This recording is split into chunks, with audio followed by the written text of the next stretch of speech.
Bismillah, Assalamualaikum warahmatullahi wabarakatuh. Nama saya Bagas Ahmad Dewangga. Saya dari Universitas Dian Nusantara, program studi ilmu komunikasi, jurusan Public Relation dengan nomor induk mahasiswa 211202017. Di sini saya akan menjelaskan 4 hal mengenai kalimat efektif, yaitu meliputi pengertian kalimat efektif, ciri-cirinya, syarat-syaratnya, dan juga prinsip-prinsipnya. Pengertian kalimat efektif. Kalimat efektif merupakan kalimat yang mempunyai kemampuan untuk menciptakan gagasan-gagasan pada pikiran pembaca atau pendengar, seperti apa yang ada dalam pikiran penulis atau pembicara. Ramlan tahun 1994 nomor 12 menyatakan kalimat efektif adalah kalimat yang dapat mengungkapkan gagasan pemakainya secara tepat dan dapat dipahami oleh pendengar atau pembaca secara tepat pula. Kalau gagasan yang disampaikan sudah tepat, pendengar atau pembaca dapat memahami pikiran tersebut dengan mudah, jelas, dan lengkap seperti apa yang dimaksud oleh penulis atau pembicaranya.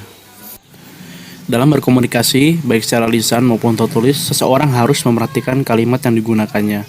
Artinya saat berkomunikasi harus memperhatikan apakah kalimat yang digunakan itu tidak menimbulkan salah tafsir, atau sudahkah kalimat-kalimat itu memiliki kaidah pemakaian bahasa yang baik. Penggunaan kaidah bahasa yang baik dalam berkomunikasi secara tertulis sangat penting. Artinya, dalam menulis penulis harus memperhatikan kalimat-kalimat yang ditulisnya sehingga orang yang membaca tulisan tersebut dapat memahami maksud yang disampaikan penulis. Dengan kata lain, kalimat yang ditulis atau diucapkan hendaknya merupakan kalimat efektif. Pemakaian bahasa yang efektif terutama digunakan pada pemakaian bahasa secara resmi. Kata Razak tahun 1985 nomor 56. Kata-kata yang dipergunakan dalam membentuk kalimat haruslah dipilih dengan tepat. Dengan demikian, kalimat menjadi jelas maknanya. Kata Ahadiyah tahun 2003 nomor 116. Kalimat yang jelas maknanya akan dapat mencapai sasarannya secara baik disebut dengan kalimat efektif. Pemakaian bahasa efektif terlihat dalam kalimat-kalimat yang efektif. Perbincangan ihwal kalimat efektif menjadi sangat penting terutama karena tidak banyak orang yang benar-benar mengerti dan memahami ciri-ciri efektivitas kalimat itu, khususnya untuk kepentingan karang-mengarang atau tulis menulis. Kata Rahardi 2010 nomor 92. Keefektifan sebuah kalimat diukur dari sudut pandang banyak atau sedikitnya kalimat itu yang berhasil mencapai sasaran komunikasinya. Kalimat yang efektif dapat meyakinkan dan menarik perhatian pendengar atau pembacanya. Kata Alek tahun 2010 nomor 248. Kalimat tidak boleh dipahami hanya sekedar bangunan kebahasaan yang minimal terdiri dari unsur subjek dan predikat. Juga kalimat tidak cukup dipahami hanya sebagai satuan kebahasaan terkecil yang dapat dipergunakan untuk mengungkapkan ide atau gagasan yang utuh. Akan tetapi, lebih dari semua itu, sebuah kalimat harus dapat dipahami secara entitas kebahasaan yang mampu menimbulkan kembali gagasan atau ide yang ada dalam diri penulis, persis dengan ide atau gagasan yang dimiliki pembacanya. Kata Rahardi 2010 nomor 93. Jadi kalimat efektif merupakan kalimat yang dapat mengungkapkan maksud penutur atau penulis secara tepat sehingga maksud itu dapat dipahami oleh pendengar atau membaca secara tepat pula. Kata Vinoza tahun 2010 nomor 172. Efektif dalam hal ini adalah ukuran kalimat yang mampu menjembatani timbulnya pikiran yang sama antara penulis atau penutur dan pembaca atau pendengar. Kalimat efektif harus dapat mewakili pikiran penulis atau pembicara secara pas dan jitu sehingga pendengar dan pembaca akan memahami pikiran tersebut dengan mudah, jelas, dan lengkap seperti yang dimaksud dengan penulis atau pembicaranya. Ciri-ciri kalimat efektif. Sujito tahun 1999 nomor 1 sampai 8 mengemukakan bahwa kalimat efektif itu memiliki ciri-ciri, yaitu ciri gramatikal, pilihan kata, penalaran, dan keserasian. Ciri gramatikal. Kalimat efektif harus mengikuti kaidah-kaidah tata bahasa. Contoh yang salah. Meskipun orang asing, dia pandai berbicara bahasa Indonesia. Contoh benarnya, meskipun orang asing, dia pandai berbicara bahasa Indonesia. Contoh lain, dia tidak nyuri uang saya. Contoh yang benarnya, dia tidak mencuri uang saya. Contoh yang ketiga, persoalan itu belum semuanya disadari oleh kita. Yang ketiga, contoh benarnya, persoalan itu belum semuanya kita sadari. Yang nomor 4, contoh salahnya, dia tidak ambil kue adiknya. Contoh benarnya, dia tidak mengambil kue adiknya. Nomor 5, saya telah ketemu dia kemarin. Nah, contoh benarnya, saya telah bertemu dengan dia kemarin. Pilihan kata. Pilihan kata atau diksi turut mendukung kalimat efektif. Untuk menyusun kalimat efektif, dipilih kata-kata yang tepat, seksama, dan lazim. Perhatikan contoh-contoh berikut ini. Yang pertama, dalam hal ini dapat dibilang atau dikatakan bahwa matematika adalah pelajaran yang sulit. Yang kedua, adik sudah dikasih atau diberi kue sama atau oleh ibu. Yang ketiga, saya suka menonton atau memandang layar tancap. Yang keempat, Idul Fitri adalah hari raya atau besar atau agung umat Islam. 5. Pelatihan-pelatihan itu sangat bermanfaat untuk atau bagi atau guna atau buat para guru bahasa Indonesia. Yang keenam, dalam diri kita, jiwa leadership atau kepemimpinan harus dilandasi nilai-nilai moral Pancasila. Pemakaian kata tutur. Kata tutur adalah kata yang hanya dipakai dalam pergaulan sehari-hari, terutama dalam percakapan kata-kata seperti bilang, bikin, dikasih tahu, jumpa, bicara, beli, baca, dan sebagainya. Kata-kata tutur termasuk kata-kata yang tidak baku atau kasual. Pemakaian kata-kata bersinonim. Kata-kata yang bersinonim ada yang dapat saling menggantikan, ada pula yang tidak. Ada pula kata-kata yang bersinonim yang pemakaiannya dibatasi oleh persandingan yang dilazimkan. Contoh, tanda kurung, melihat, menonton, memandang. Contoh lain, raya, besar, agung. Contoh lain, meninggal, wafat, mati, gugur, mangkat, tewas. Dengan bentuk-bentuk kata bersinonim ini, kita harus bisa memilih secara cermat kata yang mana yang cocok dan tepat untuk digunakan. Pemakaian kata-kata yang bernilai rasa. Kata-kata yang bernilai rasa hendaknya dipilih secara cermat agar keefektifan penutur dapat dicapai dengan sebaik-baiknya. Salah pilih terhadap kata-kata yang bernilai rasa dapat mengganggu pembaca. Penalaran. Menguasai kaidah-kaidah bahasa dan pilihan kata atau diksi belum menentukan kalimat itu efektif. Keefektifan kalimat didukung pula oleh jalan pikiran yang logis. Keserasian. Keserasian turut pula menentukan keefektifan suatu kalimat, yaitu serasi dengan pembicara atau penulis dan cocok dengan pendengar atau pembaca serta serasi dengan situasi dan kondisi saat bahasa itu digunakan. Prinsip-prinsip kalimat efektif. Bagi seorang penutur atau pembicara, ada sejumlah prinsip yang harus mereka kuasai ketika harus mengonstruksi tuturan efektif. Pada bagian berikut akan diuraikan prinsip-prinsip efektivitas kalimat itu akan disampaikan satu demi satu disertai contoh. Prinsip pertama yang harus dikuasai oleh seseorang agar dapat mengonstruksi kalimat yang efektif adalah bahwa kalimat itu harus disusun dengan mempertimbangkan dan memperhitungkan kesepadanan struktur. Kata Dahardi tahun 2010 nomor 93. Akhadia tahun 1999 nomor 116 sampai 117 mengemukakan bahwa untuk membuat kalimat efektif, seseorang penulis harus memperhatikan ciri-ciri kalimat efektif, antara lain kesepadanan, kesejajaran bentuk, penekanan, kehematan, dan kevarisian dalam bentuk struktur kalimat. Menurut Arifin tahun 2008 nomor 97, sebuah kalimat tergolong efektif jika sedikitnya memenuhi 7 syarat kalimat efektif. Nomor 1, kesepadanan struktur, 2, kesejajaran atau keparalelan, 3, ketegasan, 4, kehematan, 5, kesermatan, 6, kepaduan, dan 7, kelogisan. Syarat-syarat tersebut diuraikan sebagai berikut. Yang pertama adalah kesepadanan. Yang dimaksud dengan kesepadanan adalah keseimbangan antara pikiran atau gagasan dengan struktur bahasa yang dipakai. Kesepadanan kalimat ini diperlihatkan oleh kesatuan gagasan dan kesatuan pikiran. Ciri-ciri kalimat yang memiliki kesepadanan struktur yaitu A. Kalimat harus memiliki subjek dan predikat yang jelas. Ketidakjelasan subjek dan predikat dalam kalimat dapat menjadikan kalimat itu tidak efektif. Kejelasan subjek dan predikat suatu kalimat dapat dilakukan dengan jalan menghindari pemakaian preposisi atau kata depan, seperti di, dalam, bagi, untuk, dan pada di depan subjek. Contoh, bagi mahasiswa yang akan mengikuti ujian akhir, hendaknya sudah melunasi semua biaya perkuliahan. Contoh kedua, untuk semua pengendara kendaraan bermotor wajib mengenakan helm. Kedua kalimat tersebut tidak efektif karena terdapat ketidakjelasan unsur subjek yang didahului preposisi bagi dan untuk. Agar kalimat tersebut efektif, unsur preposisi di depan subjek dihilangkan. Contoh, Mahasiswa yang akan mengikuti ujian akhir hendaknya sudah melunasi semua biaya perkuliahan. Contoh kedua, semua pengendara kendaraan bermotor wajib mengenakan helm. B. Kalimat tidak memiliki subjek yang ganda. Kalimat tunggal memiliki lebih dari satu subjek menjadikan kalimat itu tidak efektif. Contoh, pembangunan jembatan itu kami dibantu oleh penduduk setempat. Kalimat di atas tidak efektif karena terdapat lebih dari satu subjek. Kalimat tersebut dapat diperbaiki dengan mengubah nominal pembangunan yang kedudukannya sebagai subjek menjadi verba dan didahului kata dalam sehingga berubah menjadi predikat dalam kalimat majemuk.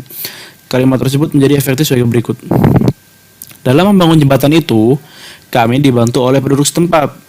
Contoh kedua, kami dibantu oleh penduduk setempat dalam membangun jembatan itu. C. Predikat kalimat tunggal tidak didahului oleh kata yang biasa dipakai sebagai keterangan pewatas pada kalimat majemuk bertingkat.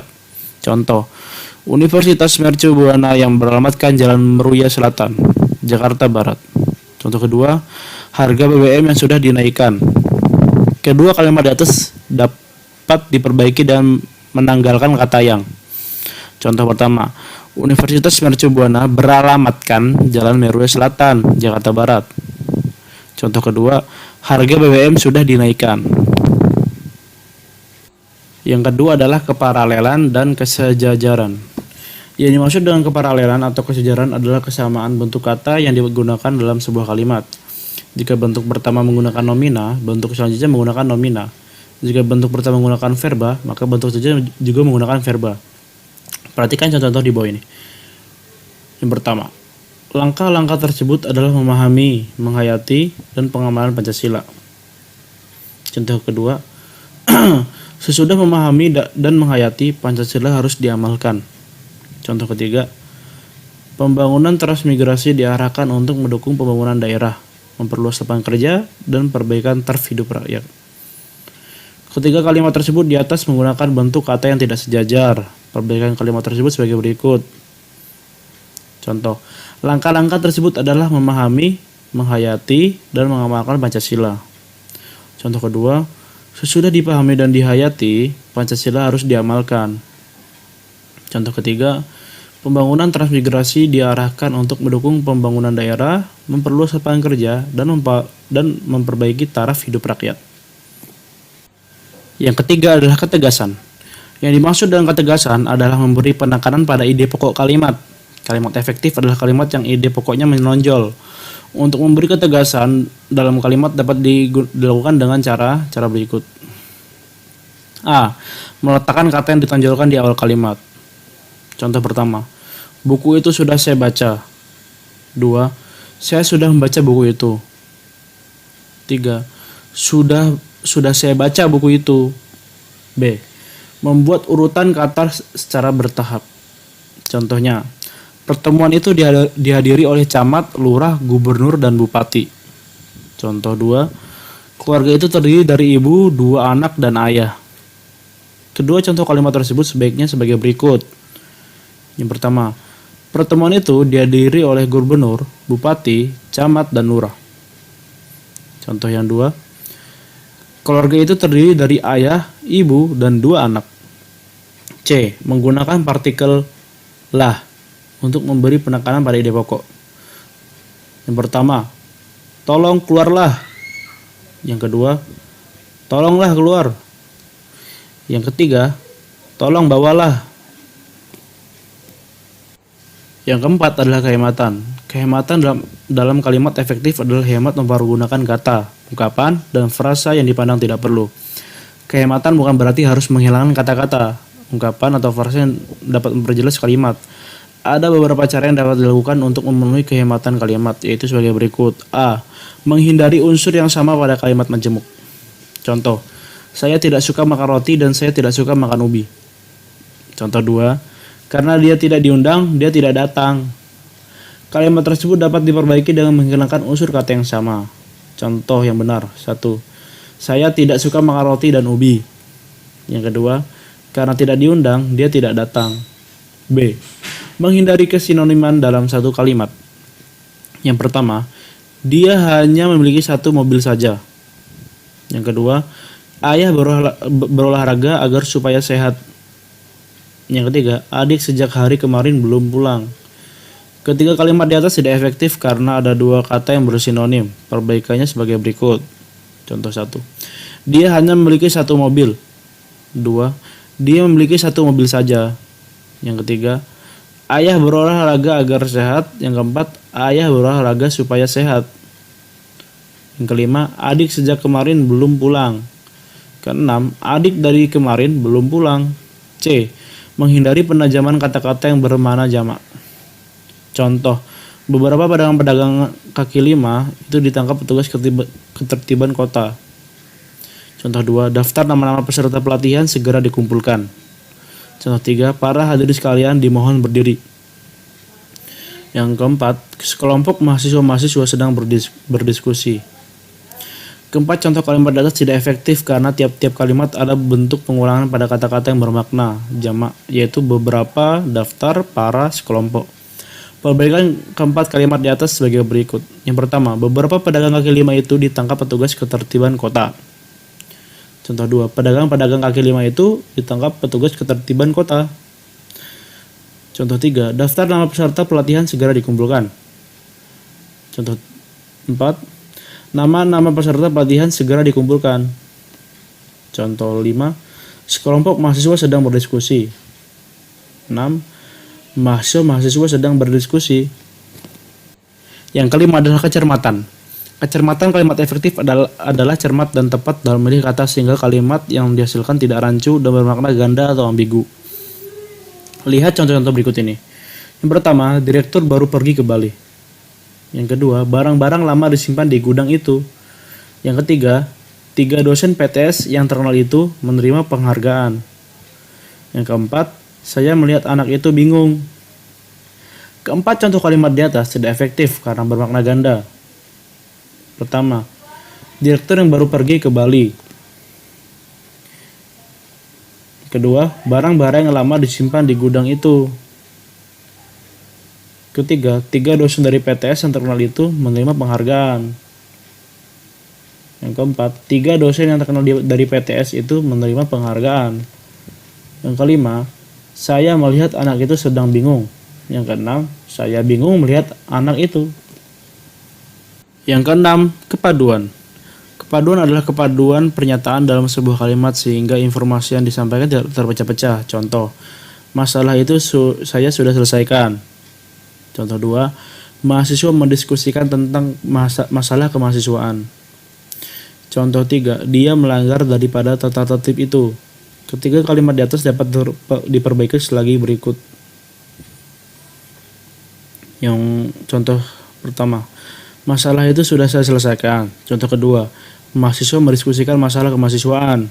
Contoh 3, dia melanggar tata tertib itu. Yang ketujuh adalah kelogisan. Yang dimaksud dengan kelogisan dalam kalimat efektif adalah ide kalimat dapat diterima oleh akal dan sesuai dengan kaidah EYD. Contoh, dengan mengucapkan syukur kepada Tuhan, selesailah proposal penelitian ini tepat pada waktunya. Contoh 2, acara berikutnya adalah sambutan Rektor UMB. Waktu dan tempat saya persilakan. Contoh 3, mereka mengantar iring-iringan jenazah ke kuburan. Contoh keempat, semua warga desa Cibodas memenuhi undangan kepala desa kecuali Bejo, Tarjo, dan Marno. Perbaikan kalimat di atas sebagai berikut. Contoh, puji syukur kepada Tuhan karena proposal penelitian ini selesai tepat pada waktunya. Yang kedua, acara berikutnya adalah sambutan Rektor UMB, Bapak Rektor kami persilahkan. Yang ketiga, mereka beriringan mengantar jenazah ke kuburan. Keempat, semua warga desa Cibodas menemui undangan kepala desa.